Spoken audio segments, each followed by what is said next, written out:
رضوی صاحب خطاب فرمائیں گے.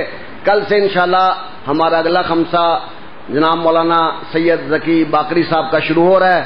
انشاءاللہ کل ہمارے پاس ملک کے مایہ ناز نوح خان، مشہور نوح خان، عالمی شہرت یافتہ علی صفدر تشریف لا رہے ہیں.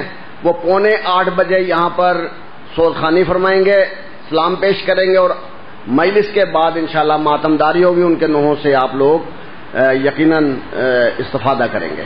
اب میں قبلہ مولانا علی رضا رضوی صاحب سے گزارش کروں گا کہ وہ تشریف لائیں اور اس خمسے کی آخری مجلس سے خطاب فرمائیں.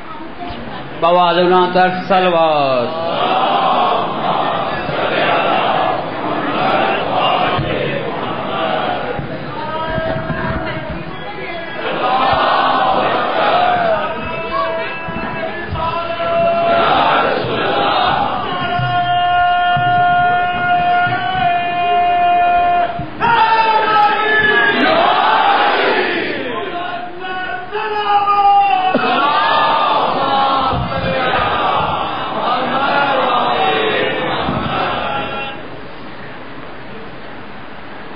اعوذ باللہ من الشیطان الرجیم. بسم اللہ الرحمن الرحیم. الحمد للہ الذی نور قلوب العارفین بنور معرفتہ واثبت فؤاد انبیائہ واولیائہ بقصص الانبیاء والمرسلین وأكمل إيمان المسلمين والمؤمنين بولاية علي أمير المؤمنين عليه السلام.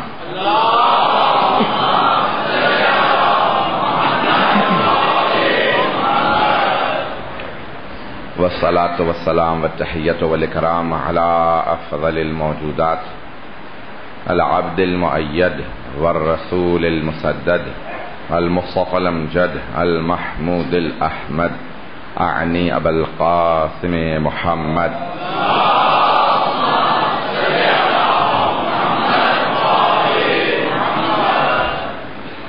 وعلى روحه ونفسه وصاهره ووصيه سيد الأتقياء والأصفياء مولى الموالي إمام المتقين علي بن أبي طالب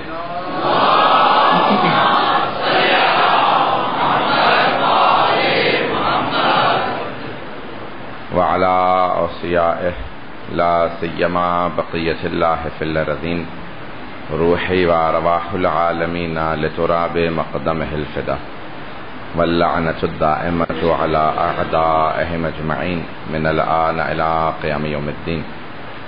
أما بعد فقد قال الله الحكيم في كتابه الكريم بسم الله الرحمن الرحيم وأقم وجهك للدين حنيفا فطرة الله التي فطر الناس عليها لا تبديل لخلق الله ذلك الدين القيم ولكن أكثر الناس لا يعلمون. صدق الله العلي العظيم. صلوات.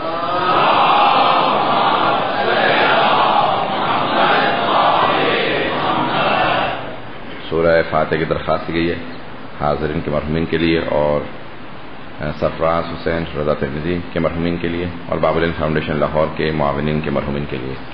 الفاتحہ. بسم اللہ الرحمن الرحیم.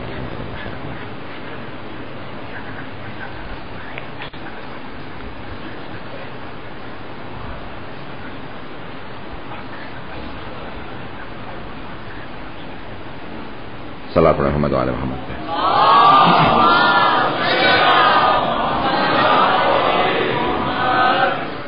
اذان گرامی سلسلے کی اس خمسے کی 5ویں اور آخری مجلس ہے. میں نے اپنے ٹوٹے پھوٹے الفاظ سے کوشش کی کہ فطرت کے عنوان سے آپ کی خدمت میں مطالب پیش کروں. آپ کا حسن سماعت اور جو آپ کا ذوق تھا اس نے مجھ سے پڑھوایا. آج بھی کوشش کروں گا مطالب پیش کروں. کراچی اور لاہور میں مجھے بالکل آرام نہیں ملتا مومنین کی محبتوں کی وجہ سے. ابھی بھی مسلسل یعنی کل رات بھی نہیں سویا ہوں. مسلسل کئی دنوں سے رات میں سونا نصیب نہیں ہو رہا. چند گھنٹے اگر دن میں مل جائیں تو غنیمت ہوتے ہیں. لیکن پھر بھی آپ کے سامنے مطالب پوری کوشش کروں گا اچھے انداز سے پیش کر پاؤں.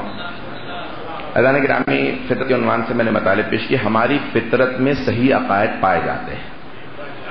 عقیدہ توحید ہماری فطرت میں ہے. خود عدل کا نظریہ اور ظلم سے نفرت ہماری فطرت میں ہے، نبوت اور امامت کی ضرورت ہماری فطرت میں ہے، اور ان کا معصوم ہونا یہ بھی فطرت کا تقاضا ہے کہ الہی نمائندہ معصوم ہو۔ اگر معصوم نہ ہو تو ہمیشہ انسان شک کرتا رہے گا کہ یہ خطا کر چکا ہے یا آئندہ کرنے والا ہے۔ ساتھ دیتے رہیے گا میرا۔ قیامت کا جو معاد کا نظریہ ہے وہ بھی فطرت کا تقاضا ہے۔ تمام کے تمام جو اخلاقیات ہیں، ہمارے اخلاقی پہلو ہیں، کوئی نبی ہمیں آ کے نہ بھی بتاتا تب بھی فطرت کا تقاضا یہ ہے کہ سچائی سے محبت کی جائے، اور انسان اپنے اندر تمام کی تمام وہ صفات جو ائمہ نے بتائی ہیں کہ امانت داری ہو، حسن سلوک ہو، یہ تمام چیزیں ہمارے فطرت میں ہیں، اگر لوگوں کی توجہ ہوگی میرے ساتھ۔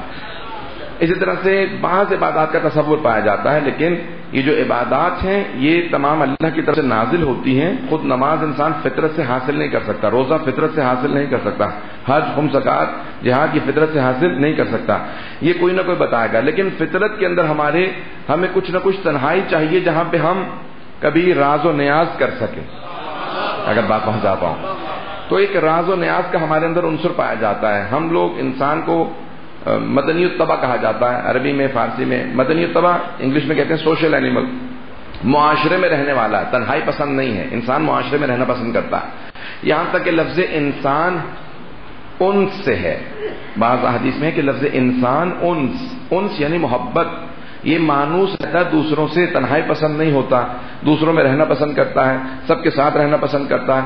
تو اب جب سب کے ساتھ رہے گا تو کچھ ساتھ رہنے کے تقاضے بھی ہوتے ہیں۔ سب سے پہلا تقاضا یہ ہے کہ جو دوسروں کے ساتھ رہے اس میں خود غرضی نہیں ہونی چاہیے۔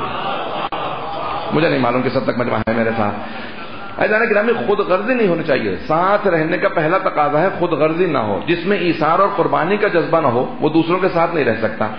جو ہمیشہ خود پسندی کا شکار ہو، اپنا ہی سوچتا ہو، دوسروں کا نہ سوچتا ہو، وہ انسانیت سے گرنے لگتا ہے۔ جو دوسروں کا بھی خیال کرتا ہے اسی میں انسانیت پائی جاتی ہے۔ بھئی یہی تقاضا تو تھا نا جناب سید الشہداء کا کہ بھئی ساری انسانیت تباہ ہونے والی ہے، برباد ہونے والی ہے، وہ تو جوانان جنت کے سردار تھے، انہیں ضرورت نہیں تھی کربلا جانے کی۔ ایک جملہ کہہ رہا ہوں، ابھی دینیات کی دوسری کتاب میں کچھ اعتراضات چھپے ہیں، اس کو بھی اسی زمرے کے اندر چند ایک جملے پیش کر رہا ہوں کہ معاذ اللہ استغفر اللہ رضی اللہ، امام حسن حسین کی آپس میں لڑائی ہو گئی۔ بچپنے میں جناب سیدہ کے پاس آئے تو بی بی نے کہا مجھے نہیں معلوم کس نے کس کو مارا ہے، تو یہ بھی آپ کی نہیں جو دینیات کی کتاب آئی ہے، خدا غارت کرے جس نے لکھا ہے۔ تو اب بہرحال اب یہ ایسا ہوتا رہے گا، ابھی تو اور بہت کچھ ہونے والا۔ تو عزیزان گرامی، پیغمبر اسلام نے یہ نہیں کہا تھا جب یہ صلح کر لیں گے اور وہ کربلا کا واقعہ معرکہ طے کر لیں گے اس کے بعد جوانان جنت کے سردار بن جائیں گے۔ کچھ لوگ ہیں، پیغمبر نے فرمایا تھا یہ دونوں جوانان جنت کے سردار ہیں، بن نہیں جائیں گے۔ وہ 4 برس کے، وہ 3 برس کے جوانان جنت کے سردار ہیں۔ اس حالت میں جوانان جنت کے سردار تھے، انہیں مارکے کرنے کی ضرورت نہیں تھی۔ عقائد درست رکھیے گا، بہت سے اعتراضات شبہات آتے رہیں گے، خود داخلی خارجی، میں بہت زیادہ کھل کے نہیں پیش کر سکتا ہوں۔ عزیزان گرامی، داخلی خارجی ہر طرح کے اشکالات آئیں گے، اعتراضات آئیں گے، اپنے عقائد کو مستحکم رکھیں۔ ائمہ علیہ السلام دنیا میں آنے کے بعد بنتے نہیں ہیں، آتے ہی ایسے ہیں، منتخب ہیں، برگزیدہ ہیں، جنہیں اللہ نے چنا ہے وہ برگزیدہ ہیں، منتخب ہیں۔ تو اب دونوں جوانان جنت کے سردار ہیں۔ جناب سید الشہداء کی ضرورت نہیں تھی کربلا جانا، معاشرے کی ضرورت تھی، وہ اتنی بڑی قربانی پیش کرتے۔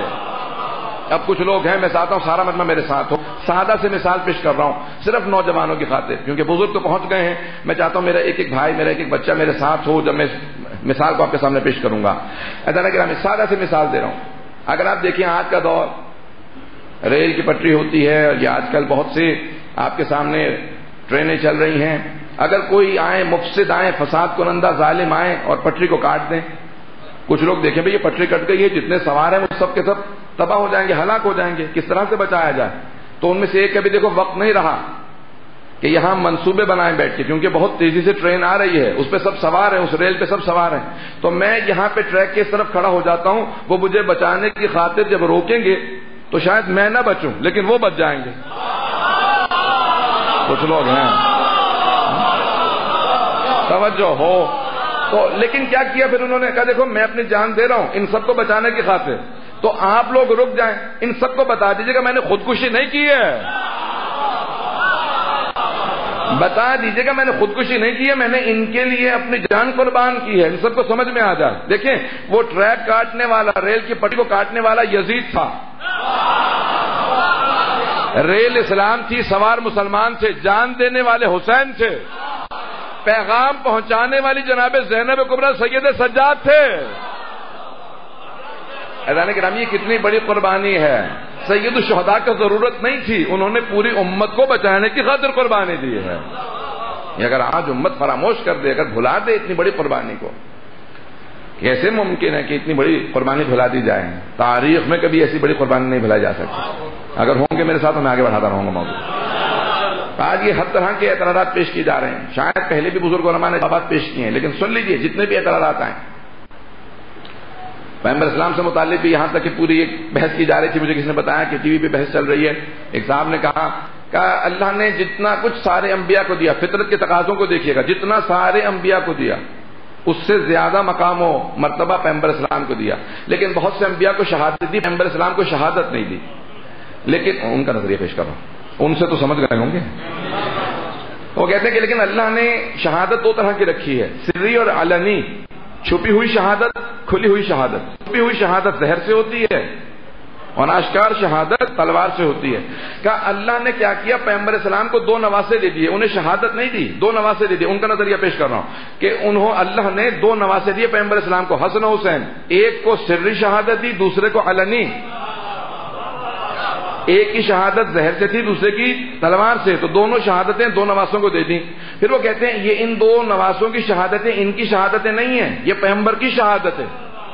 تو میں آگے سے یہ کہوں گا کہ اگر ان دونوں کی شہادت ان کی شہادت نہیں ہے، پیغمبر کی شہادت ہے، تو پھر ان دونوں کا قاتل ان کا قاتل نہیں ہے۔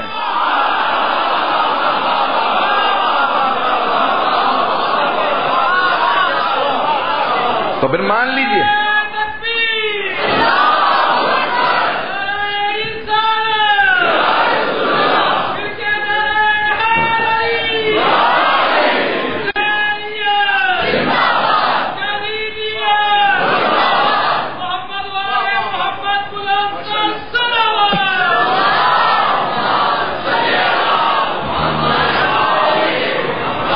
توجہ ہے جانے کی رات۔ وہ کہتے ہیں کہ ان دو نواسوں کی شہادت ان کی شہادت نہیں ہے، پیغمبر کی شہادت ہے۔ تو ہم بھی مان لیتے ہیں کہ ان دونوں کی شہادت پیغمبر کی شہادت ہے، لیکن پھر یہ مانو کہ پیغمبر ان دونوں کا قاتل پیغمبر کا قاتل ہے، اور یہ بھی مانو پیغمبر کا قاتل رضی اللہ عنہ نہیں ہو سکتا۔ پیغمبر اسلام کے قاتل تو کبھی رضی اللہ عنہ نہ کہنا۔ جب آل کا قاتل پیغمبر کا قاتل ہے تو پھر پیغمبر کا قاتل کیسے رضی اللہ عنہ ہو سکتا؟ عزیزان گرامی، ہم آل محمد کے ماننے والے ہیں، عقل کا تقاضا ہے اور ہماری خود فطرت کا تقاضا ہے، فطرت کے تقاضوں کو پورا کیجیے۔ لا تبدیل لخلق اللہ، اللہ کہتا ہے کبھی بھی مخلوقات کے اندر کبھی کوئی تبدیلی نہیں آئے گی، جو اللہ نے جیسی فطرت بنائی ہے ویسی ہوگی۔ معاشرہ انسان کو مفسد بنا دیتا ہے، اپنے آپ کو، یہ جو اس وقت سیلاب چل رہے ہیں عقائد کے خراب کرنے کے، ان تمام کے تمام سیلاب سے اپنے بچوں کو بچا کے رکھیں۔ میں جملے پیش کروں گا آپ حضرات کی خدمت۔ حضرات گرامی، آج متعدد فساد پائے جاتے ہیں معاشرے کے اندر، جتنے بھی آج آپ کو ملیں گے ان تمام فساد سے، جتنے بھی مفسدات ہیں ان سب سے بچانا میری اور آپ کی ذمہ داری ہے۔ یہ بچے ہمارے بچے ہیں، ان کی حفاظت کرنا ہمارا کام ہے۔ پیغمبر اسلام نے کہا ہے نا کہ ہر چرواہا، ہر آپ میں سے ہر انسان ایک چرواہا ہے، اور وہ ذمہ دار ہے اپنے گلے کا کہ وہ ان سب کو محفوظ رکھے۔ یہاں تک فرماتے ہیں شرع امام کہ اگر کبھی بھی آپ نے اپنے خاندان کو، اپنے جتنے بھی آپ کے یہ خاندان کے افراد ہیں، اعضاء ہیں، ان سب کو کبھی بھی جانے دیا تو بھیڑیے موجود ہیں جو بھیڑوں کا شکار کر لیتے ہیں۔ آج کا بھیڑیا عقائد کو خراب کرتا ہے اگر بات پہنچ جائے۔ کئی طرح کے آج مفاسد موجود ہیں۔ عزیزان گرامی، یہ آج آیت اللہ سیستانی کی وجہ سے پورا کا پورا داعش کے ہاتھوں سے بچا ہے پورا عراق۔ شیعہ حکومت ہوتے ہوئے داعش کا مقابلہ نہیں کر سکتے تھے، لیکن ایک مرجع کے ایک فتوی نے پورے عراق کو محفوظ کر لیا، شام کو بچا لیا داعش کے خطرے سے۔ کتنا بڑا فساد کھڑا ہونے والا تھا، کتنا وہ چاہتے تھے سارے جتنے بھی ہمارے مزارات یا روزے ہیں، حتیٰ صرف شیعوں کے نہیں، اہل سنت کی، حتیٰ صحابہ کے انہوں نے مزاروں کو گرا، خالد بن ولید کے گرا دیا مزار، سب کے سب وہاں پہ وہ چاہتے تھے کہ ڈھا دیں۔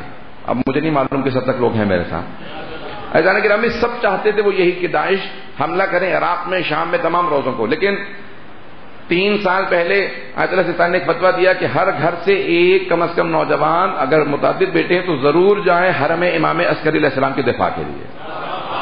پتہ نہیں ہے نہیں ہے. آج اس ایک دفاع کی وجہ سے تمام نوجوان، میں اتفاقاً میں وہیں پہ تھا، کربلا معلیٰ میں تھا جب اعلان ہوا، اکثر لوگ آ کے سوال کر رہے تھے واجب ہے مجھ پہ نہیں ہے، آپ ایک اکلوتے بیٹے تو نہیں ہے، کہاں میں اکلوتا بیٹا نہیں جا سکتے، ماں باپ کی اجازت کے بغیر نہیں جا سکتے، جب تک ماں باپ راضی نہ ہوں. نہیں میرے ماں باپ راضی نہیں. عزیزان گرامی کتنی باریکیاں ہیں. اکثر لوگ وہاں پہ ہم سے پوچھ رہے تھے، بہت سے لوگ شاید نہ سمجھتے ہوں کہ میں عرب نہیں ہوں، لیکن سب لوگوں کا پوچھنا، میں نے لوگوں کا لاکھوں کی تعداد میں کربلا میں جمع ہونا صرف ایک فتویٰ پہ، یہ فطرت کا تقاضا ہے کہ انسان مقدسات کا احترام کرتا ہے. اپنے مقدسات کا احترام کرنا، ان کی حفاظت کرنا، یہ ہماری فطرت کا تقاضا ہے. عزیزان گرامی انسان کبھی بھی جو بھی احسان کرتا ہے اس کے احسان کو یاد رکھنا، یہ ایمان کا تقاضا ہے. جس میں بھی ایمان ہوگا وہ اپنے محسن کو یاد رکھے گا. اتقوا شر من احسنت الیہم، یہ بھی بہرحال مولا کا ایک فرمان مشہور ہے کہ جس پہ احسان کرو اس کے شر سے بچو، لیکن اس کی بھی میں وضاحت اشارتاً کر رہا ہوں کہ یہ وہ افراد جن کے پاس ایمان نہ ہو، اگر انسان کسی ایسے پہ احسان کرے جس پہ ایمان نہ ہو تو پھر اس کے شر سے بچے. مومن کی شر سے نہیں ہے، مومن میں شر نہیں ہوا کرتا. اگر بات پہنچ رہی ہو میری تو احسان انسان ضرب دیکھنے کے بعد کرے. اب آئیں ذرا چند چیزوں کو میں پیش کرنا چاہ رہا ہوں آج. چند بہت اہم میرے ذہن میں باتیں ہیں جو میں بہت پورا دن سوچتا رہا کہ میں اس کو کس طرح سے پیش کروں گا، لیکن اب اس کو پیش کرنا اپنی ذمہ داری فریضہ سمجھتا ہوں. اب اگر حضرات سننا پسند فرمائیں گے تو بابا بلند صلوات پڑھیں گے.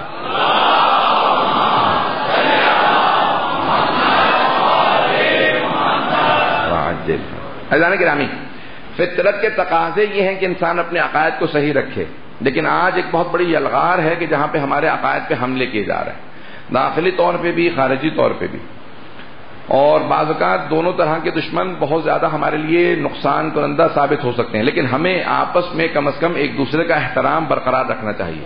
کبھی بھی کسی سے اختلاف نظر بھی ہو تو احترام کے دائرے میں رہتے ہوئے آگے بڑھنا چاہیے. چند اصطلاحات جو معاشرے پاکستان کے رائج ہے پیش کر رہا ہوں، اگر آپ لوگ سننا پسند فرمائیں گے. عزیزان گرامی آج تقریباً اتنا تشدد کا ہمارا پاکستانی معاشرہ، پاکستانی شیعہ معاشرہ اتنے تشدد کا شکار ہو چکا. ذمہ داری سے میں بھی جانتا ہوں کہ تمام علماء بھی مجھے سن رہے ہیں اس وقت، جو یہاں نہ بھی بیٹھے ہوں تو باہر بیٹھ کے بھی سن رہے ہوں گے، مجھے پورا یقین ہے. تو میں بہت ذمہ داری سے پیش کر رہا ہوں جو کچھ پیش کر رہا ہوں. عزیزان گرامی بہت تشدد کا، بہت زیادہ آپس میں داخلی تشدد کا شکار ہے اس وقت تشیع پاکستان میں. یہاں تک کہ ایک دوسرے کی تسبیح کر رہے ہیں ایک دوسرے کی، اور یہ کہتے ہیں یہ غالی ہے، وہ مقصر ہے، یہ بھی خارج ہے دین سے، وہ بھی خارج ہے، سب ایک دوسرے کو خارج کر دیتے ہیں. صرف اگر ہمیں سب کے سب کو شیعہ کوئی مانتا ہے تو ہمارا دشمن ہی سب کو شیعہ مانتا ہے. پتہ نہیں پہنچا پایا ہوں یا نہیں. جتنے بھی ہمارے دشمن دیکھتے ہیں کہتے ہیں یہ سب شیعہ ہیں. ہم ایک دوسرے کو شیعہ ماننے کے لیے تیار نہیں بعض اوقات، لیکن تمام ہمارے دشمن مانتے ہیں کہ نہیں یہ سب شیعہ. عزیزان گرامی کم از کم دشمن ہی سے سیکھ لیں کہ ایک دوسرے کا احترام باقی رکھیں. عزیزان گرامی اس وقت ہم ایک ایسے دور سے گزر رہے ہیں خصوصاً پاکستان کے اندر کہ یہاں کی آپ کو پتا ہے پوری دنیا کے اندر پاکستانی موجود ہیں، اور جہاں جہاں عزاداری اس وقت ہے اس میں پاکستانیوں کا اور خود برصغیر کے لوگوں کا بہت بڑا کردار. ایرانی اور عربوں سے زیادہ کردار جو ادا کیا ہے وہ ہمارے برصغیر پاک و ہند کے لوگوں نے کردار ادا کیا ہے. پوری دنیا کے ہر ملک میں جہاں گئے ہیں وہاں پہ امام بارگاہوں کی تاسیس انہوں نے کی ہے.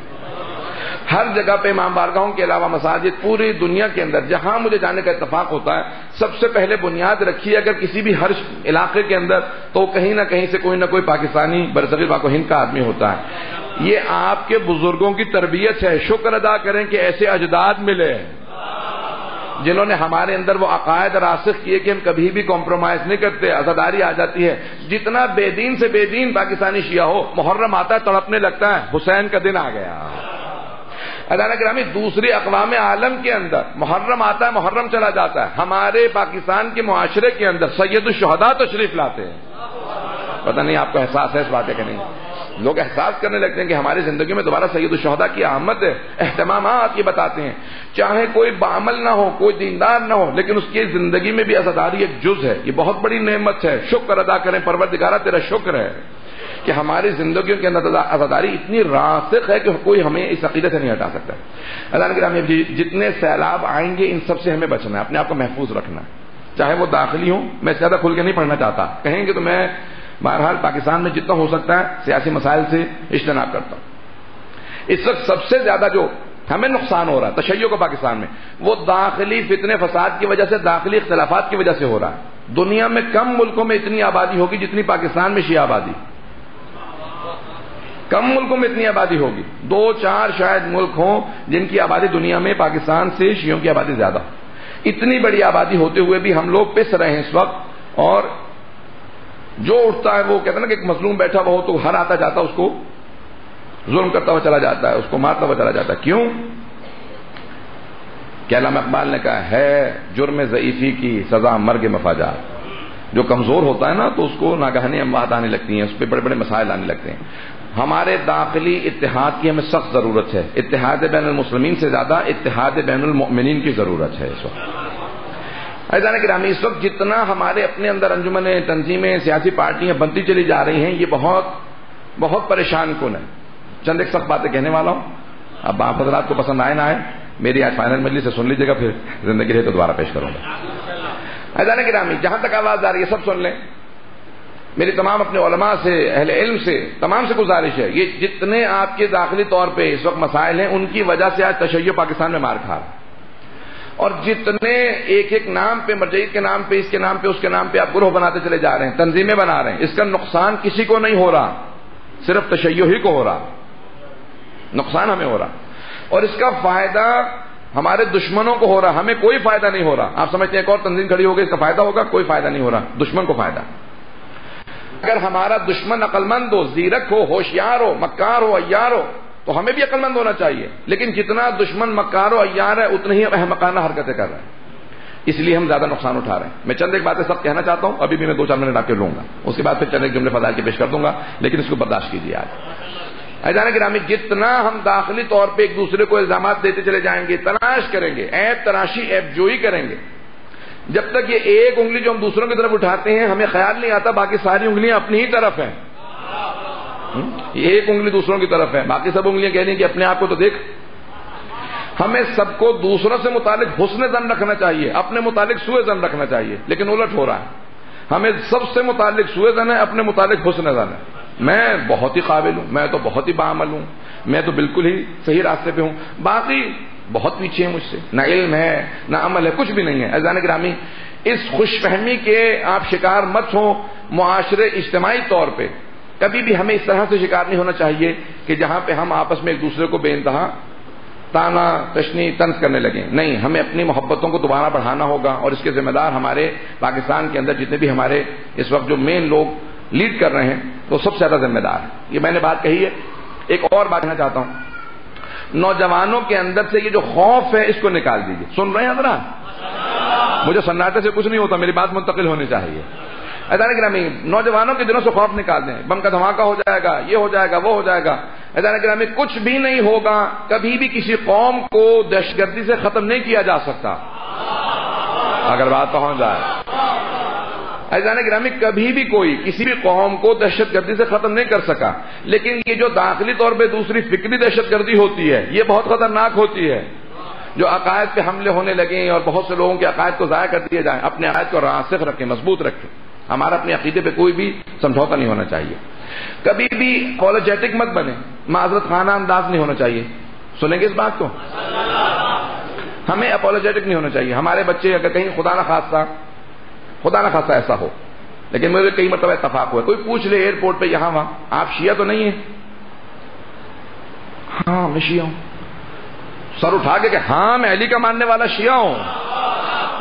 عزیزان گرامی، تقیہ ظہور سے پہلے ختم نہیں ہوگا، لیکن کبھی بھی اگر آپ خوف کا شکار ہو گئے، خوف آپ کو خود مار دے گا. دشمن کی ضرورت نہیں ہے.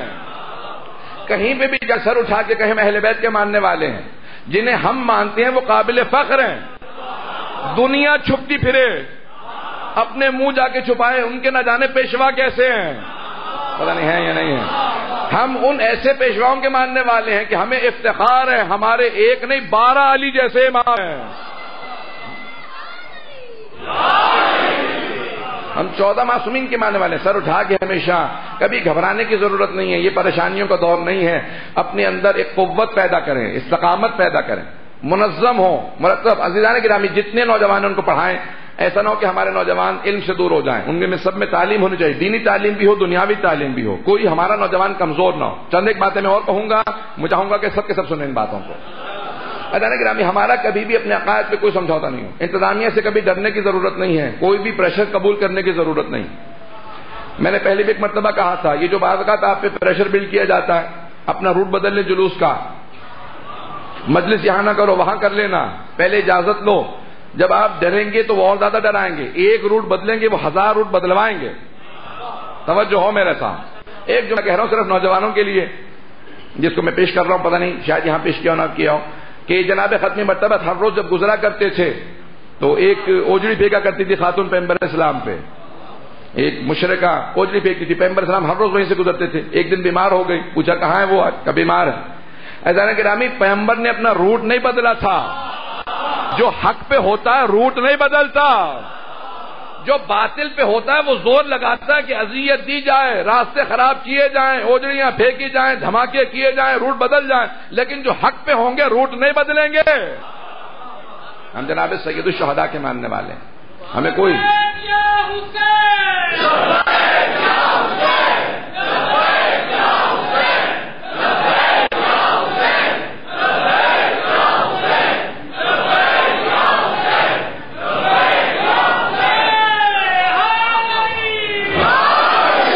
مجھے نہیں معلوم اب کتنے لوگ ہیں میرے ساتھ.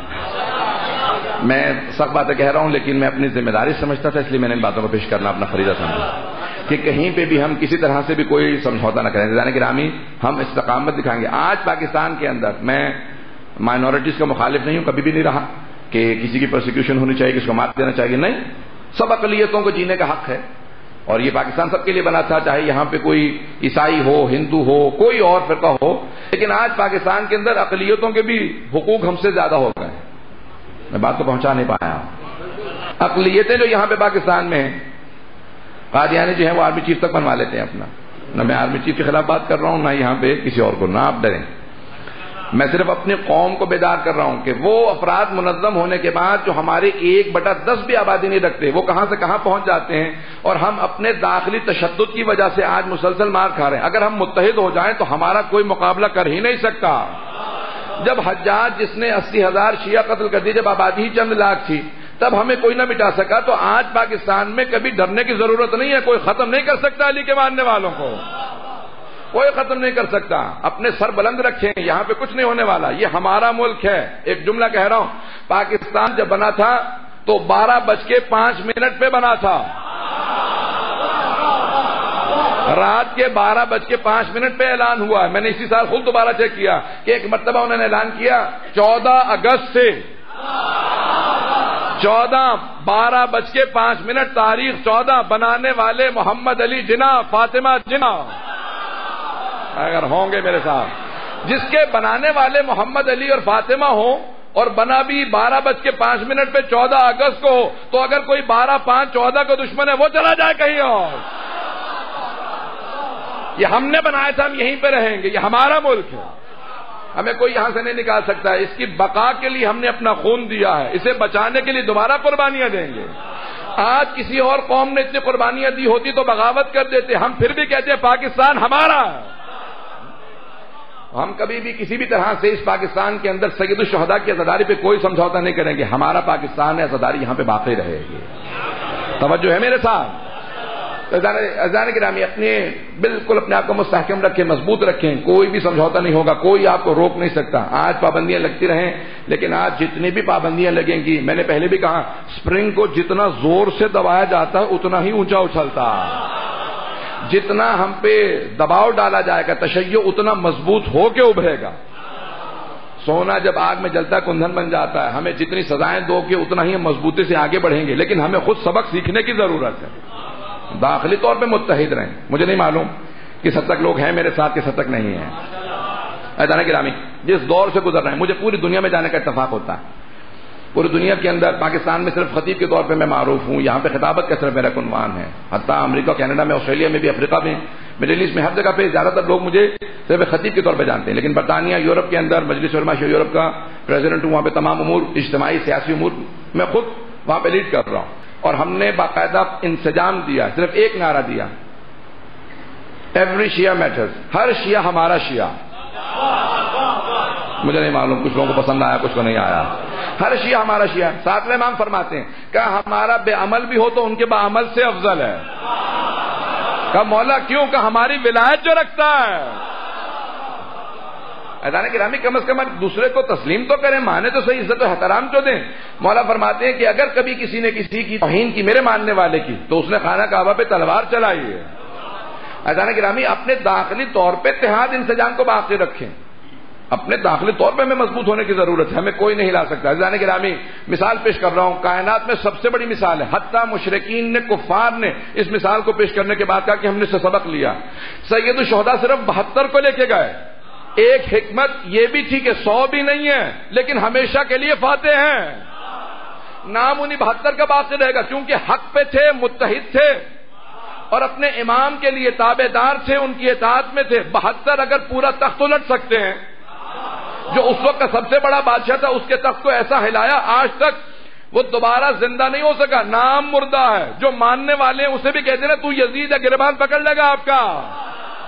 کسی یزیدی کو بھی یزیدی کہتے ہیں آپ تو ماننے پہ تیار نہیں ہوگا. اور اگر کوئی حسینی نہیں بھی ہے، مسلمان بھی نہیں، اسے کہیں تو حسینی ہے تو کہے گا فخر ہے مجھے.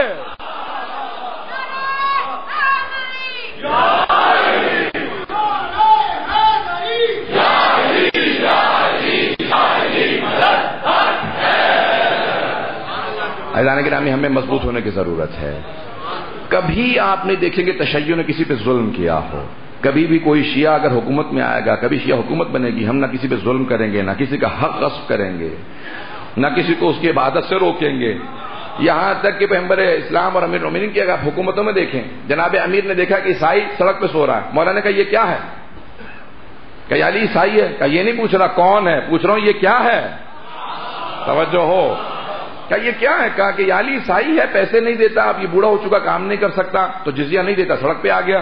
مولانا کا جب تک جوان تھا جزیہ دیتا تھا، ٹیکس دیتا تھا تو حکومت اسلامی میں پناہ میں تھا. اب بوڑھا ہو گیا تو تم نے سڑک پہ پھینک دیا. میری طرف سے بیت المال سے پیسہ دو اسے مکان کے لیے. یہ حکومت علوی ہے، یہ نظام اسلامی ہے جہاں پہ اقلیتوں تک کے حقوق ہیں. کوئی ثابت تو کرے ہمارے کوئی ایسا عمل ہمارا کہ جو قرآن کے مطابق نہ ہو، حدیث کے مطابق نہ ہو. عزیزان گرامی ہمیں خود بعض کا جواب نہیں آتا، ہم اپولوجیٹک ہو جاتے ہیں. گھبرائیں مت، اپنے بچوں کو اتنا دین سکھا دیں وہ کہیں پہ معذرت خواہانہ انداز نہ اپنا. پتہ نہیں ہے میرے ساتھ یا نہیں. معذرت خواہانہ انداز یعنی اپولوجیٹک انداز. یہ ایسا کیوں کرتے ہو؟ آپ نے کبھی پوچھا، دوسرے سے پوچھا، ہم نے تم پہ کبھی اعتراض نہیں کیا. پیغمبر اسلام نے پوری زندگی کبھی بھی کپڑے پہ سجدہ نہیں کیا. گھر میں بھی مٹی کا ڈھیلا رکھتے تھے، صحیح مسلم میں لکھا ہے. اور جو ہے یا نہیں. تو گرامی گھبرانے کی ضرورت نہیں ہوا کرتی ہے. جواب ہونا چاہیے علم سے. ہم ہمیشہ علم سے جواب دیتے ہیں. جملے کو پیش کر رہا ہوں، جس کے پاس بھی علم ہوگا وہ گھبرائے گا نہیں. ہمیشہ گھبراتا وہ ہے جو جاہل ہوتا ہے. توجہ ہو. کیا کیا تھا ابو جہل نے، ابو سفیان سب جمع ہوئے، کہا بھئی اب محمد کا جواب نہیں ہے ہمارے پاس صلی اللہ علیہ وسلم کا. کہا قرآن لے کے آئے ہیں، اتنے معجزات دکھا رہے ہیں، علم لے کے آئے ہیں، قرآن جیسا علم موجود ہے، ان کے علم کا جواب ہمارے پاس نہیں ہے. تو کیا کیا جائے؟ کہا قتل کر دیتے ہیں. پھر کہا قتل کا منصوبہ. پیغمبر نے ہجرت کی، پھر جنگوں سے انہوں نے حملے کیے، بدر کی، احد، مسلسل حملے کرتے رہے. کیوں؟ کہا کیونکہ ان کے علم کا جواب نہیں ہے. تو یہ نئی چیز نہیں ہے، جس کے علم کا جواب نہیں ہوتا اسی پہ ظلم کیا جاتا. یہ جو دہشت گردی کے واقعات ہو رہے ہیں، کسی کا علم کا جواب نہیں آل محمد کے. اگر بات واضح ہو گئی ہو یا آپ کو آج کہیں پہ بھی کوئی دہشت گردی کا واقعہ نظر آئے. عزیزان گرامی ہم ہمیشہ دہشت گردی کی مخالفت کرتے رہے ہیں اور کرتے رہیں گے. ہر جگہ پہ ہم نے آواز کو بلند کیا. میں جہاں یورپین پارلیمنٹ تک گیا ہوں، برٹش پارلیمنٹ، ہر جگہ پہ آواز بلند کی، حقوق کی، تشیع کی. بہت سے آپ لوگ نہیں جانتے ہوں گے، ہر جگہ پہ جاتے ہیں، بولتے ہیں. آپ پاکستان کے لیے بولتے ہیں، ہمارا ملک ہے، ٹھیک ہے، باہر زندگی گزاری، لیکن ہماری محبتیں، یہ ہماری سرزمین ہے، یہ ہماری مٹی ہے، یہ ہماری ماں ہے. ہمارے اجداد یہاں پہ رہے ہیں. عزیزان گرامی اس کے لیے ہم نے قربانیاں دی ہیں. یہ پاکستان بنا تھا اہل بیت علیہ السلام کے نام پر، ان کے ماننے والوں نے بنایا تھا سب کے لیے. جب ہم نے بنایا تو ہم نے سب کے لیے اپنے بازو کھولنے کے بعد کہا سب آ سکتے. پتہ نہیں بات پہنچ رہی ہے نہیں پہنچ رہی. جنہوں نے بنایا انہوں نے یہ نہیں کہا کہ یہ صرف شیعوں کے لیے، کہ نہیں سب آ سکتے، سب مسلمانوں کے لیے، حتیٰ اقلیتوں تک کے لیے ہے. یہاں ہندو بھی رہ سکتے ہیں، اگر نہیں جانا چاہتے تو یہیں پہ رہیں. یہاں عیسائی رہ سکتے ہیں. اس لیے یہ ہمارا ملک ہے. میں نے چند ایک سخت باتیں کہی ہیں. میں جانتا ہوں کہ میں کبھی بھی پولیٹیکل اور سیاسی باتوں میں گفتگو میں نہیں جاتا، لیکن آج چند ایک باتیں کہنا اپنا فریضہ سمجھتا تھا، بہت ضروری سمجھتا تھا. ان باتوں کو پہنچانا جو دیکھ رہا تھا، میں آبزرو کر رہا تھا، میں نے اس کو آج یہاں پہ پیش کیا. تو مجھے امید ہے کہ یہ چند ایک پیغامات آپ تک پہنچ گئے ہوں گے. آئیے ذرا چند جملے میں صرف جناب سید الشہداء کے فضائل کے عنوان سے پیش کروں گا، پھر اس کے بعد آخر میں چند جملے مسائل کے پیش کروں گا. جناب سید الشہداء کی خوشنودی کے لیے باواد بلند صلوات پڑھیں گے.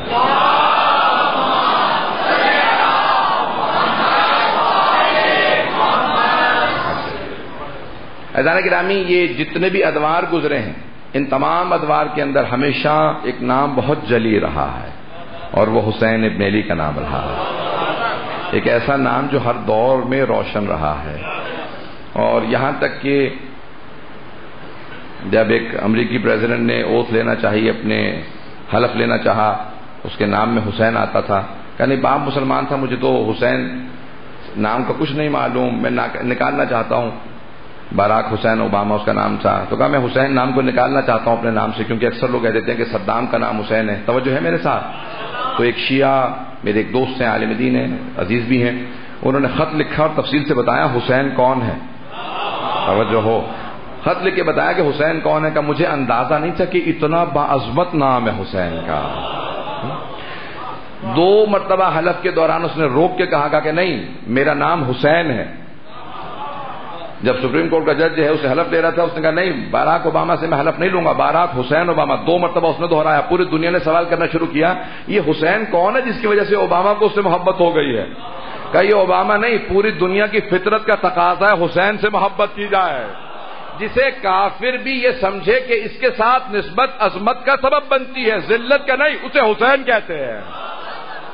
مشرک و کافر بھی، کبھی ظالم کبھی کسی ملک کا بھی پیشوا آئے گا، وہ بھی مانے گا حسین باعظمت ہے. آج پوری دنیا کے اندر جناب سید الشہداء کا نام ہر جگہ پہ بلند ہے. ہر انسان جاننا چاہتا ہے کون ہے حسین ابن علی. عزیزان گرامی، میرا اور آپ کا فریضہ ہے ہم لوگوں تک اس طرح سے پہنچائیں کہ ہر آدمی جناب سید الشہداء کے راستے پہ آنا چاہے. ہر آدمی کے اندر قابل قبول ہے جناب سید الشہداء کا پیغام، ان کا مقصد. تو ہمارا فریضہ ہے. اب میں صرف ایک واقعے کو پیش کرنا چاہتا ہوں اور پھر مسائل کی طرف آؤں گا. یقین ماننے میں نے پورا خون جگر لگا کے آپ کے مطالعے کو پیش کیا ہے کہ جب نیند نہ ہو تو آواز میری وہ بالکل ساتھ نہیں دیتی ہے، لیکن میں نے پھر بھی کوشش کی کہ میں آپ کی خدمت میں پیش کر سکوں. جتنی محبت اور عقیدت آپ لوگوں نے دی، میری بہنیں بیٹیاں آتی رہیں، میں بے انتہا ممنون ہوں، شکر گزار ہوں. آپ نے جس محبت سے عقیدت سے سنا مطالب کو، یہاں پہ بھی دوسری جگہ پہ بھی اور بلکہ پورے پاکستان میں بے انتہا ممنون ہوں. ایک واقعہ پیش کرنا چاہتا ہوں. جناب سید الشہداء کے ذات پہ بارہ بلند صلوات پڑھیں گے.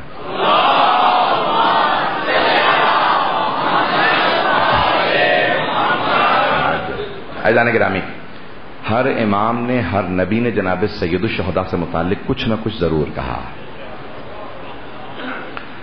ایک بہت بڑے پروفیسر ہیں، شیعہ ہیں، اب شیعہ ہوئے ہیں، تھامس مکیلوین نام ہے، اور شیعہ ہونے کے بعد انہوں نے اپنا نام رکھا ہے علی حیدر. امریکن ہیں، انہوں نے کتابیں لکھی بہت سی، اور انہوں نے پورا واقعہ کربلا بائبل سے ثابت کر کے دکھایا ہے کہ انبیاء نے، جو مختلف انبیاء نے بشارتیں دی کہ ایسا ایک دور آئے گا کہ کوئی حسین ابن علی آئے گا جو انسانیت کو بچائے گا. فرات کا تذکرہ، اور کہا کہ کوئی اور یہاں پہ ایسا نبی نہیں ہے جو فرات کے کنارے جسے شہید کیا گیا ہو. تو یہ انبیاء کا بشارت دینا کہ کوئی پوری انسانیت کو بچانے کے لیے آئے گا، وہ جناب سید الشہداء ہے. آج ہر انسان جاننا چاہتا ہے کون ہے سید الشہداء. ہر نبی نے، ہر امام نے. اب میں جو پیش کرنا چاہ رہا ہوں کہ مختلف ائمہ علیہ السلام کے جو جناب سید الشہداء سے متعلق ہے، میں آج پیش کروں گا، تفصیل سے پیش کرنا چاہ رہا ہوں. مسائل کی طرف وقت تو گزر گیا ہے، لیکن میں آخری مجلس ہے، کچھ اگر وقت زیادہ لے لوں گا تو ساتھ دیجیے گا اگر زیادہ وقت لیتا ہوں تو. عزیزان گرامی، ہر نبی، ہر امام نے، روایت کے الفاظ ہیں، چھٹے امام سے روایت ہے کہ جب جناب اسماعیل علیہ السلام پہنچے بکریاں چراتے ہوئے فرات پہ، تو ایک مرتبہ رونے لگے گا، پروردگارا کیا معاملہ ہے یہاں پہ، میری بھیڑیں بکریاں سب پیاسی ہیں، پانی نہیں پی رہی. جناب جبرائیل نازل ہوئے، کہا یہی تو کربلا ہے، یہ فرات کی نہر جو بہہ رہی ہے یہ کربلا ہے. تو جناب اسماعیل نے کہا وہی جو بشارت دی گئی تھی کہ جو آخری زمانے میں سب کو بچائے گا، آخری نبی کا نام سے کہا یہ وہی حسین ابن علی جس کو یہاں پہ شہید کیا جائے گا. ہر نبی نے، ہر امام نے، خود پیغمبر اسلام سے متعلق سینکڑوں احادیث ہیں جو آپ نے جناب سید الشہداء کی محبت میں کہی ہے نا۔ جامع ترمذی میں کہ حضرت ام سلمہ نے کہا عصر عاشور تھی، 61 ہجری تھی، عرب ظہر کے بعد کچھ دیر آرام کرتے ہیں۔ کہا میں آرام کر رہی تھی، اچانک دیکھا پیغمبر اسلام خواب میں تشریف لاتے ہیں، سر کے بال بکھرے ہوئے ہیں اور خاک اڑ رہی ہے۔ کہا یا رسول اللہ، زندگی میں کبھی آپ کو اتنا غمگین نہیں دیکھا، کیا بات ہے اتنے غمگین کیوں ہیں؟ کہا ام سلمہ نہیں پتا، میرا نواسہ حسین مارا گیا ہے۔ حضرات گرامی، ہر نبی نے، ہر امام نے جناب سیدہ سے متعلق بزرگ علماء کہتے ہیں اپنی کتابوں میں کہ جناب سیدہ فرماتی تھی بابا یہ حسین مجھے بعض اوقات بہت رلاتا ہے، ایسے ایسے جملے کہتا ہے کہ میرا دل پھٹنے لگتا ہے۔ بابا اکثر مجھے کہتا ہے یا امی انا عطشان، مادر گرامی میں بہت پیاسا ہوں۔ بابا پھر یہ کہتا ہے مجھ سے یا امی انا مظلوم، مادر گرامی میں بہت مظلوم ہوں۔ کبھی کہتا ہے یا امی انا غریب، مادر گرامی میں بہت غریب ہوں۔ پیغمبر سن رہے ہیں تو پیغمبر بھی رو رہے ہیں، کہا یہ وہی حسین ہے۔ ہر ایک کو احساس ہے کہ انہوں نے کتنی قربانیاں پیش کرنی۔ جناب امیر سے متعلق ہے کہ آپ جب صفین سے واپس آ رہے تھے تو جیسے پیغمبر اسلام جب آرام کرنا چاہتے تھے نا تو جناب امیر سے کہتے تھے میں آپ کے زانوں پہ آرام کروں، تو جناب امیر ہمیشہ جناب امام حسن مجتبی سے کہتے تھے بیٹا میں بہت تھک گیا ہوں جنگ سے، 1.5 سال جنگ رہی، میں آرام کرنا چاہتا ہوں۔ خیمہ نصب کیا، امام حسن مجتبی بیٹھے، جناب امیر نے سر رکھا، کچھ دیر کے لیے آرام کرنے لگے، سونے لگے۔ حضرت عبداللہ ابن عباس راوی ہیں، وہ کہتے ہیں جناب امیر اٹھے اور بلند آواز سے رونے لگے۔ جب رونے لگے تو کہا اس طرح سے مولا کو کبھی روتے نہیں دیکھا تھا، تمام اصحاب رونے لگے۔ تو ایک مرتبہ خود کہتے ہیں جناب عبداللہ ابن عباس، میں آگے بڑھا، میں نے سوال کیا مولا کیا بات ہے، اتنا کیوں رو رہے ہیں؟ کہ ذرا پہلے میرے بیٹے حسین کو بلا دو، میں اپنے حسین سے ملوں گا پھر بتاؤں گا۔ کہ حسین میں نے ابھی بھی خواب دیکھا ہے کہ اس میدان میں خون بھرا ہوا ہے اور آپ اس خون میں اکیلے کھڑے ہیں، اور بار بار مجھ سے کہتے ہیں بابا میری مدد کے لیے آئیے، بیٹا یہی میدان کربلا جہاں پہ آپ کو شہید کیا جائے گا۔ تو مولا نے ایک رو کے سوال کیا امام حسین سے، بیٹا جب ایسا وقت آئے گا تو آپ کیا کیجیے گا؟ تو امام حسین علیہ السلام نے کہا بابا میں صبر کروں گا، بابا میں صبر کروں گا، بےتابی نہیں کروں گا۔ جناب سید الشہداء سے متعلق ہر نبی ہر امام، ایک جملہ میں پیش کرنا چاہتا ہوں چھٹے امام کا۔ جب منصور دوانقی ملعون نے امام کے گھر کو آگ لگا دی، چھٹے امام علیہ السلام کے گھر کو آگ لگا دی تھی مدینے میں، جب گھر جلایا نا تو رات کا وقت تھا جب گھر کو آگ لگائی، امام ایک مرتبہ باہر نکلے صحن میں کہ گھر میں آگ لگ گئی، نہ جانے صحن میں کیا دیکھا کہ امام دیوار سے ٹیک لگا کے زمین پہ بیٹھے اور زار و قطار رونے لگے۔ ایک خادم نے پوچھا مولا کیا بات ہے، نہ آپ آگ بجھانے میں مدد کر رہے ہیں پانی ڈالنے میں، نہ آپ باہر جاتے ہیں گھر سے، آپ دیوار سے ٹیک لگا کے بیٹھ گئے روتے چلے جا رہے ہیں، گھر جل گیا جل گیا۔ کہ نہیں مجھے شام غریبہ یاد آ گئی ہے، کہ مجھے شام غریبہ یاد آ گئی ہے۔ کہ مولا کیا ایسی بات تھی شام غریبہ میں جو آپ کو یاد آئی ہے؟ کہ دیکھ رہے ہو میری بیٹیاں جب گھر میں آگ لگی تو فوراً باہر آ کے کبھی مشرق سے مغرب دوڑتی ہیں، کبھی مغرب سے مشرق دوڑتی ہیں، دیکھ رہی ہیں باپ زندہ ہے، میں سر پہ موجود ہوں لیکن میری بیٹیاں آگ برداشت نہیں کر پا رہے ہیں۔ جب میں نے بیٹیوں کو صحن میں دوڑتے دیکھا مجھے فوراً شام غریبہ یاد آ گئی کہ کیا ہوا ہوگا میری پھپھیوں کا، نہ میرے جد حسین سر پہ موجود تھے، سید سجاد بیمار چٹائی پہ پڑے تھے، میری پھپھیوں پہ کیا گزر رہی ہوگی جب شام غریبہ میں آگ لگی ہوگی۔ مولا جناب امام صادق علیہ السلام اس طرح سے گریہ کر رہے ہیں شام غریبہ کو یاد کر کے۔ میں ایک جملہ کہوں آپ سے، مولا کے سامنے بیٹیاں تو چل پھر رہی تھی نا، شام غریبہ کے اندر الفاظ ہیں کہ کچھ بیویوں سے پوچھا جناب زینب نے اپنے اپنے بچے دیکھ لو، تو حضرت علی کی ایک بیٹی ہے نام خدیجہ ہے، کہا بی بی میرے دونوں بیٹے گھوڑوں کی ٹاپوں کے نیچے آ گئے ہیں۔ تو بے انتہا مظالم ہے، تفصیل سے پڑھنا چاہ رہا ہوں آج، کوئی بخل نہ کرے، آرام آرام سے میں پڑھوں گا مسائل۔ ایک بہت بڑے امام کے صحابی ہیں، کہا کہ میں مولا کے گھر گیا، کہا مولا کیا بات ہے اتنا کیوں گریہ کر رہے ہیں؟ کہا تمہیں نہیں معلوم آج عاشورے کا دن ہے؟ کہا مولا آج عاشورے کا دن ہے۔ کہ تمہارے بابا مرثیہ کہا کرتے تھے، شعر کہتے تھے، تم نے کوئی مرثیہ کہا؟ کہا ہاں میں نے بھی مرثیہ کہا ہے. کہا میرے جد حسین کی بارگاہ میں کہا ہے کوئی؟ کہا ہاں مولا. کہا مجھے مرثیہ سناؤ، میں رونا چاہتا ہوں. ابھی وہ پڑھنے ہی والا تھا، مولا نے کہا رک جاؤ، ایک خادم سے کہا ذرا پردہ لگا دو اور میری والدہ کو بتا دو مجلس ہونے والی ہے. امام کی والدہ کا نام حضرت ام فروا. تو ایک مرتبہ پردہ کھینچا اور مولا کی بیٹیاں، آپ کی زوجہ، آپ کی والدہ، سب خاندان کی مسورات آ کے پردے کے پیچھے آ کے بیٹھ گئی. ایک مرتبہ اس نے مصائب پڑھنا شروع کیے. جب مصائب پڑھ رہا تھا نا تو ایک مرتبہ اس نے غور کیا کہ مولا کی والدہ اسی کے خاندان سے تھیں، ان کے گریے کی آواز بہت زیادہ بلند ہو گئی ہے، بہت زیادہ چیخ کے رو رہی. تو وہ ظاہراً ان کی بہن کا بیٹا تھا جو مصائب پڑھ رہا تھا. کہا کہ اے ام فروا اگر آپ زیادہ روئیں گی نا تو آپ کا بیٹا جعفر الصادق آپ کے پاس آ جائے گا، آپ کو دلاسا بھی دے گا اور کہے گا اماں گریہ مت کیجیے، آپ کو پانی بھی پیش کرے گا، آپ کے بیٹا آپ کو آ کے سینے سے بھی لگائے گا اماں اتنا زیادہ مت روئیے. لیکن اے ام فروا جب آپ کی پھوپھیاں روتی تھیں تو انہیں تازیانے مارے جاتے تھے، جب بچے روتے تھے انہیں تماچے مارے جاتے تھے. روایت کے الفاظ ہیں کہ امام کے گھر میں اتنا گریہ ہوا کہ امام نے ایک مرتبہ مدینے والے جمع ہونے لگے دروازے پہ. امام نے کہا الباب الباب، دروازہ بند کر دو. کسی نے کہا مولا کیا بات ہے؟ کہا میرا بیٹا بے ہوش ہو کے گر گیا ہے. میرا دل کہتا ہے امام موسیٰ کاظم ہی ہوں گے نا جو برداشت نہیں کر سکے. عزیزان گرامی، ہر امام نے جناب سید الشہداء کے مصائب کو یاد کر کے بہت زیادہ گریہ کیا. 8ویں امام کہتے ہیں کہ اے ہمارے جد حسین، ہماری آنکھیں زخمی ہو گئی ہیں آپ پہ گریہ کرتے کرتے. بھائی میں اور آپ اتنا گریہ نہیں کر سکتے. میں آج بہت تفصیل سے پڑھنا چاہ رہا تھا، اگر برداشت کر پائیں. 8ویں امام کی ایک روایت ہے، پھر 4تھے امام کے چند جملے مصائب کے پیش کروں گا. 8ویں امام کی روایت ہے، میں بارہا اس کو پیش کرتا ہوں کہ ایک مرتبہ امام جب بیان کر رہے تھے ریان ابن شبیب کو تو کہا یہ ابن شبیب، اے شبیب کے بیٹے ریان ابن شبیب، ہمارے جد کو ایسے ذبح کیا گیا ہے جیسے ایک گوسفند کو ذبح کیا جاتا ہے، جیسے ایک بھیڑ کو مارا جاتا ہے. انہ ذبح کالکبش، جیسے ایک بھیڑ کو ذبح کیا جاتا ہے. علماء نے بہت بحث کی ہے مولا یہ آپ نے کیوں کہا کہ جیسے ایک بھیڑ کو ذبح کیا جاتا ہے؟ جب ایک بھیڑ کو ذبح کرنے لگتے ہیں نا تو اس کے ہاتھ پاؤں باندھ دیے جاتے ہیں. کیا سید الشہداء کے ہاتھ پاؤں باندھے گئے تھے؟ نہیں. جب ایک بھیڑ کو ذبح کرنے لگتے ہیں نا تو اسے پہلے پانی پلا دیا جاتا ہے. سید الشہداء کو تو پانی بھی نہیں پلایا گیا تھا. جب ایک بھیڑ کو ذبح کرنے لگتے ہیں تو دوسری بھیڑوں سے چھپا لیتے ہیں.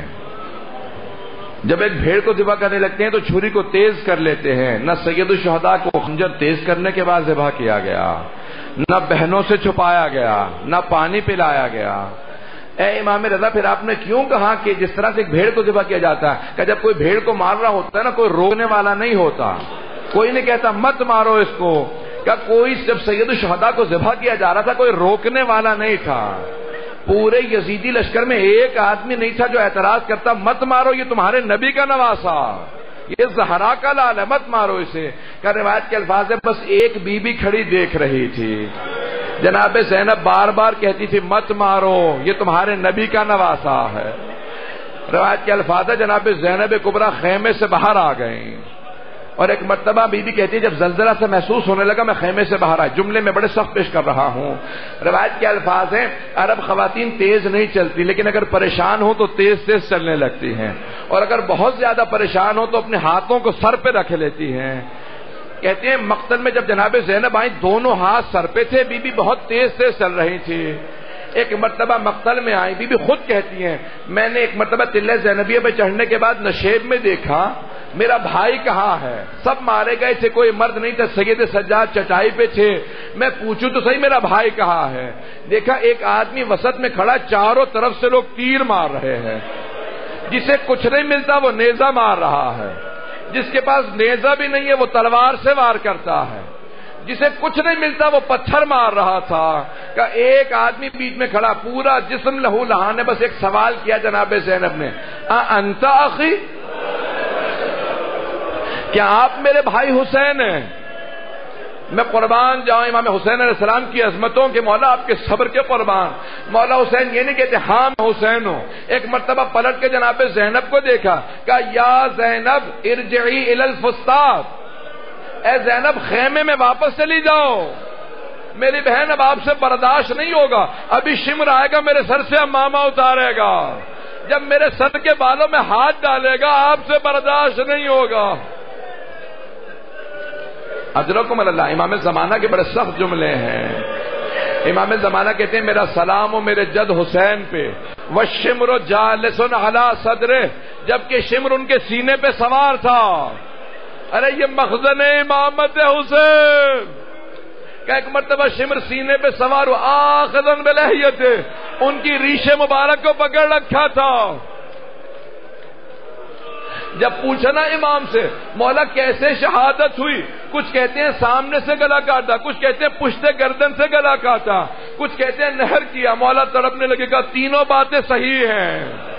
کہ پہلے حسین ابن نمیر نے گلے میں گودال میں نیزہ مارا تھا، پھر شمر نے پشت گردن پہ خنجر چلایا تھا، پھر ایک مرتبہ مولا حسین نے کہا او شمر میں تیرے نبی کا نواسا ہوں، پھر اس نے سیدھا کیا سینے پہ سوار ہوا تھا۔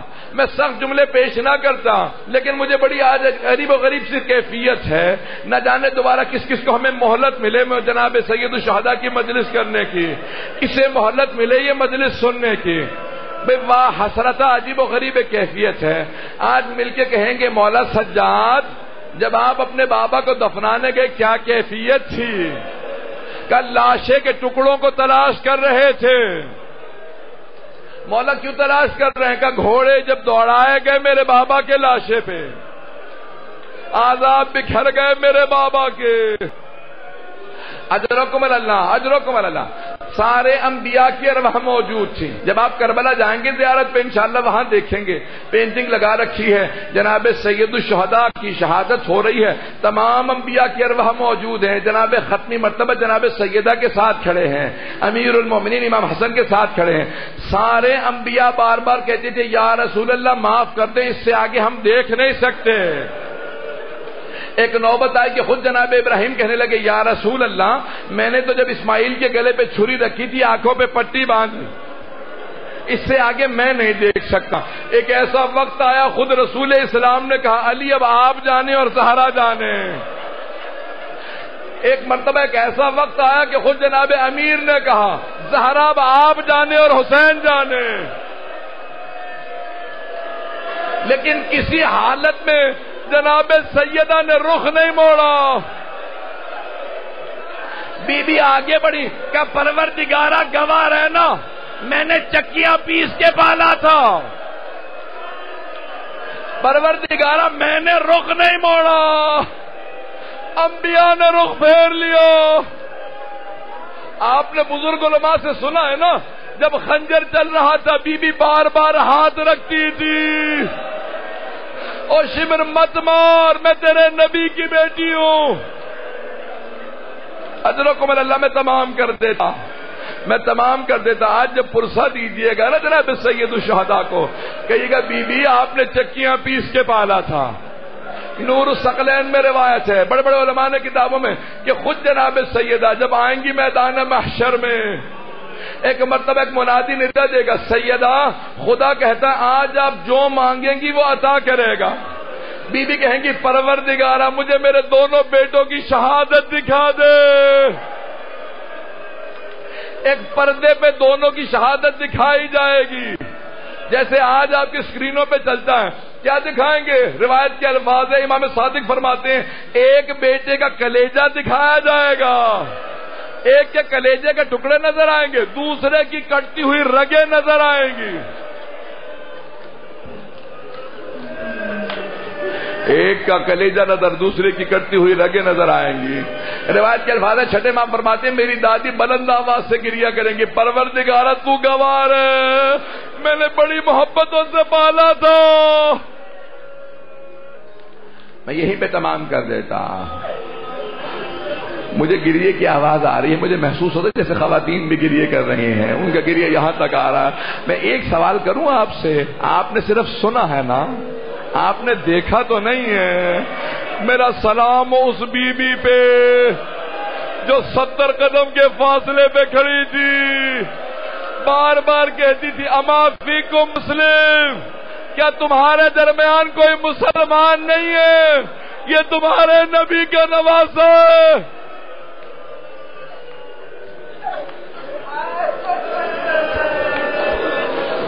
ألا لعنة الله على القوم الظالمين وسيعلم الذين ظلموا أي منقلب ينقلبون.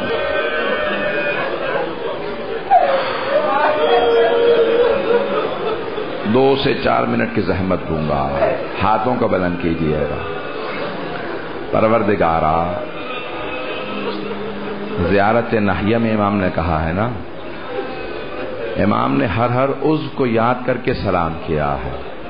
سلام ہو میرے جد کے کٹے ہوئے گلے پہ، سلام ہو اس سر پہ جو نیزے پہ بلند تھا، سلام ہو ان پسلیوں پہ جو ٹوٹ گئی تھی. میں ایک سخت جملہ کہنے والا ہوں، مجھے معاف کر دیجیے گا. سادات غیر سادات، بہت سے لوگ سخت مصائب کے عادی نہیں ہیں. ہاتھوں کو بلند کر کے ذرا میری طرف دیکھیے گا. پروردگارا، کیسی نسبت ہے ماں میں اور بیٹے میں؟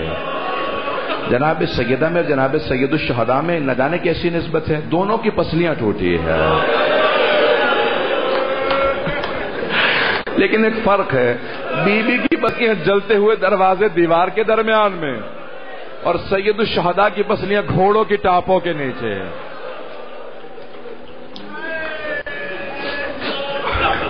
بس بھئی مجھ سے پڑھا نہیں جا رہا، چند جملے صرف دعا کے کہوں گا. پروردگارا، تجھے واسطہ ہے عظمت جناب زینب کا، ہماری گنہگار آنکھوں کو امام زمانہ کی زیارت نصیب فرما، امام کے ظہور میں تعجیل فرما.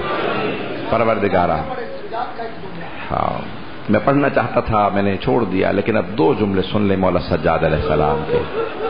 بہت سے لوگ کہتے ہیں مریضوں کی دعا ضرور کیا کریں. میں ہمیشہ ایک ہی سوال کرتا ہوں، کبھی بھی بیماروں سے بستر نہیں لوٹے جاتے.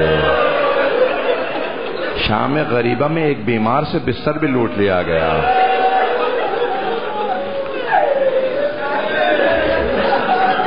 آنے والی ہے نا مولا کی شہادت. آپ نے ہمیشہ علماء سے سنا ہوگا 3 ایسی ہستیاں ہیں جن کو جب غسل دیا جا رہا تھا تو غسل دینے والا غسل روک کے رونے لگا. آپ کے ہیں نا، پہلے امیر المؤمنین ہے، معصوم کو صرف معصوم غسل دے سکتا ہے. جناب سیدہ کو غسل دیتے دیتے بلند آواز سے رونے لگے. جب جناب فضہ نے پوچھا نا، یا علی کبھی شیر بھی رویا کرتے ہیں اس طرح سے؟ کہا فضہ، زہرا نے مجھ سے چھپایا، زہرا کا پہلو شکستہ تھا. دوسری کون سی بی بی ہیں؟ دوسری جناب زینب کبریٰ ہیں، جب ایک بچی کو زندان میں غسل دے رہے تھے. کہ سید سجاد کرتا بدل دوں یا رہنے دوں؟ کہ پھوپھی اماں میری بہن بہت زخمی ہے. اور تیسری ہستی کون ہے؟ امام محمد باقر. دیکھیے معصومین پاک و پاکیزہ، ان کا غسل ہمارے جیسا نہیں ہوتا، لیکن 5ویں امام جب پشت پہ پانی ڈالنے لگے نا، نہ جانے کیا دیکھا، ظرف آپ زمین پہ رکھا، بلند آواز سے رونے لگے کہ آج تک میرے بابا کی پشت پہ نشان باقی تھے. امام سجاد کے بہت مصائب ہیں. آئیں بھی ذرا ہاتھوں کا بلند کر کے ایک واسطہ دوں گا. پروردگارہ، سید الساجدین کا واسطہ. جب واپس پہنچے مدینے امام سجاد علیہ السلام، شہادت تو نہیں پڑھ سکتا، وقت نہیں، لیکن جب واپس پہنچے نا مدینے، میرا وعدہ ہے اگر آپ گھر میں بھی جا کے یاد کریں گے نا تو ضرور روئیں گے. تو حضرت محمد حنفیہ جو مولا کے بڑے بیٹے حضرت علی کے، امام حسین کے بعد حضرت عباس سے بڑے، آئے استقبال کے لیے. جب دیکھا کہ سیاہ امامہ پہن رکھا ہے امام سجاد نے، ہاتھ میں حضرت عباس کا علم ہے، کہا کہ این این اخی الحسین، میرا بھیا حسین کہاں ہے؟ تو آپ نے فرمایا قد ذبح بکربلا، انہیں کربلا میں ذبح کر دیا گیا. کہ حسین کو مار دیا گیا؟ عباس کہاں تھے؟ کہ عباس بھی مارے گئے. کہ اور کچھ نہیں پوچھوں گا، بس اتنا بتا دے جب میرے بھائی گئے نا تو علی کی بیٹیاں میری بہنیں ساتھ گئی تھی، بس یہ بتا دیں کہ علی کی بیٹیوں کا کیا ہوا.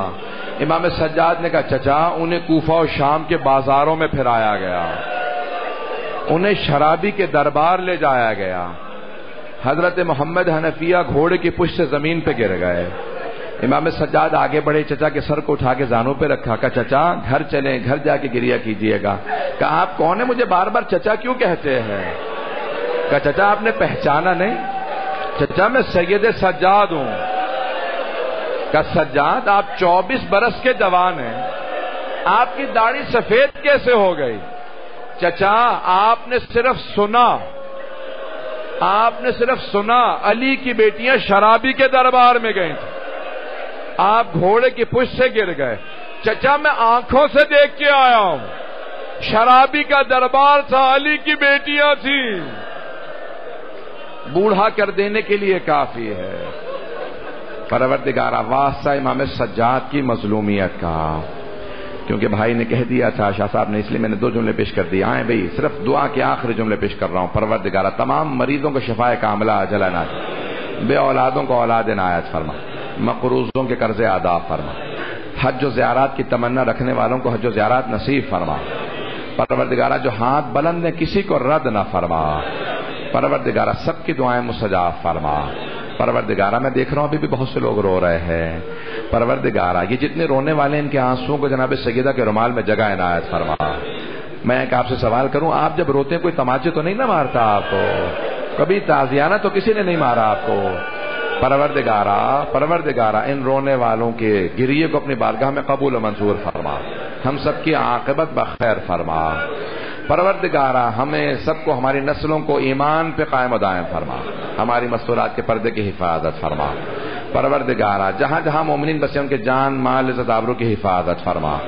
ربنا تقبل منا انك انت السميع العليم بحق محمد وآلہ الطیبین الطاہرین المعصومین. ماتم حسین یا حسین یا حسین یا حسین یا حسین یا حسین یا حسین.